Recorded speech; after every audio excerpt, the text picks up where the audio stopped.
For 3 decades, Johnny Carson ruled late-night television with an easy smile and a calm, gentlemanly presence. Night after night, he welcomed Hollywood's biggest names behind that famous desk. But behind the charm was a sharp intuition. Johnny Carson watched closely, and he judged silently.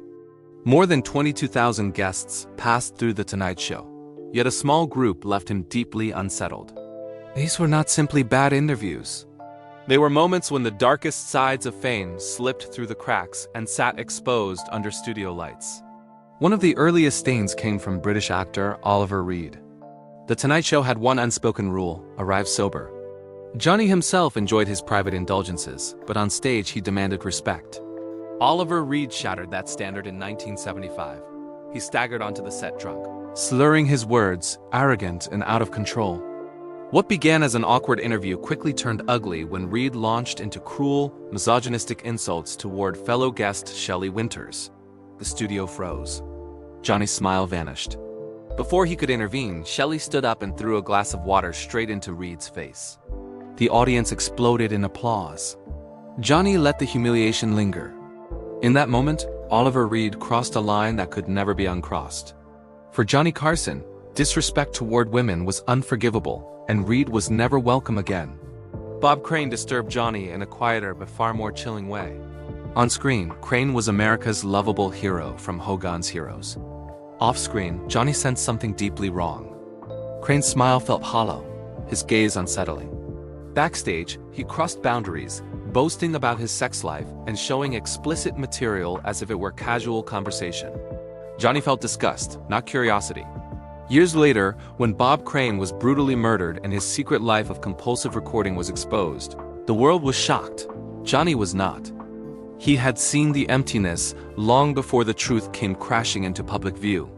Chevy Chase represented a different kind of rot. He was young, successful, and openly arrogant.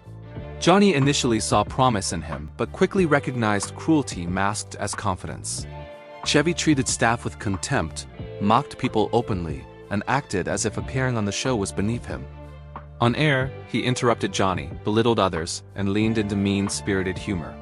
Johnny believed comedy should never come from trampling others. Quietly, he froze Chevy out. No public ban, just silence. Over time, Chevy's career collapsed under the weight of the same arrogance Johnny had spotted early. Jerry Lewis, adored by millions, also disappointed Johnny deeply. Off-camera, Jerry carried bitterness, misogyny, and the need to dominate. He dismissed female comedians, belittled audiences when jokes failed, and radiated resentment. Johnny, who supported women in comedy and believed the audience deserved respect, grew tired of Jerry's bitterness. Fewer invitations followed. A legend slowly talked himself out of the room. Robert Blake frightened Johnny on a more primal level. Blake did not feel theatrical, he felt dangerous. His obsession with violence, his cold stare, and his hostility made Johnny feel he was sitting beside a loaded weapon. Decades later, when Blake was implicated in his wife's death, those uneasy memories resurfaced. Johnny had sensed the threat long before headlines confirmed it. Finally, Mickey Rooney arrived as a fallen monument. Once a child prodigy, he had become bitter, intrusive, and condescending. He disrespected women, lectured others, and treated staff poorly. Johnny saw not greatness, but a sad collapse of character. Pity replaced admiration. These 6 names taught Johnny Carson a simple truth. Talent opens doors, but character decides who deserves to stay. Fame cannot hide cruelty forever. Behind Johnny's desk, every mask eventually slipped.